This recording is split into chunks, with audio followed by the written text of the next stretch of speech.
Hello, as we move through Module 4, there are various topics that we cover, all of them quite pertinent to the field of public administration and management in general.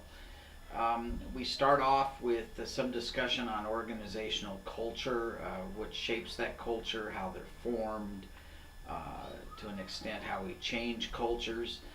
Included in your readings is material by Powers regarding reform of the federal service. You're also charged with researching some of the characteristics of bureaucracy.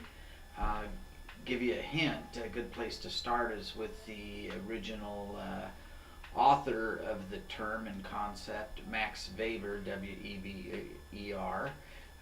He's wrote, I should say, quite a bit on that, and I think his concepts are still relevant today.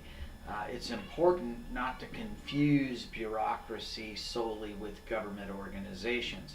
Bureaucracy also very much exists in private institutions and is often associated with how large a particular organization may be.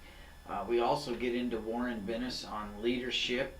I had the privilege of hearing Dr. Bennis speak about 30 years ago at a conference after one of his books on leadership came out. That particular book involved exploring the one trait that all great historical leaders had in common. And he found that the only trait they all have in common is the ability to enroll others in your vision. He found that some great leaders were extroverts, some were introverts, some were cruel, some were kind. But the one thing all great leaders can do is enlist others in a vision. You may also want to think about Trump versus Lyndon Baines Johnson, or LBJ as he was commonly referred to. Both of these individuals have persuasive powers and the ability to negotiate. The difference is, in terms of being an effective leader and getting your agenda through, LBJ had a long-standing history in Congress, the Senate, as vice president, and he built relationships over a 30 to 40 year period. And he was able to leverage those relationships. Trump does not have that advantage. He's having to start from scratch in that regard. So it's much tougher to be a leader when you don't have a ready-made constituency to follow you.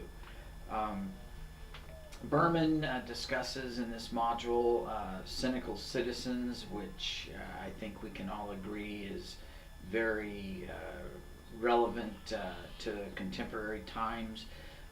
There's some material regarding motivation. There's a piece by Carnegie, the classic How to Win Friends and Influence People. We also have a reading from our own Montgomery Van Wert, Lessons from Leadership Theory and Contemporary Challenges. Anderson also has a piece on illusions of accountability. And as you read through this, think about how systems of accountability can be subverted or manipulated. Just because a system is in place does not necessarily mean that accountability exists. And with that, I'm going to sign off and see you next time. Bye-bye.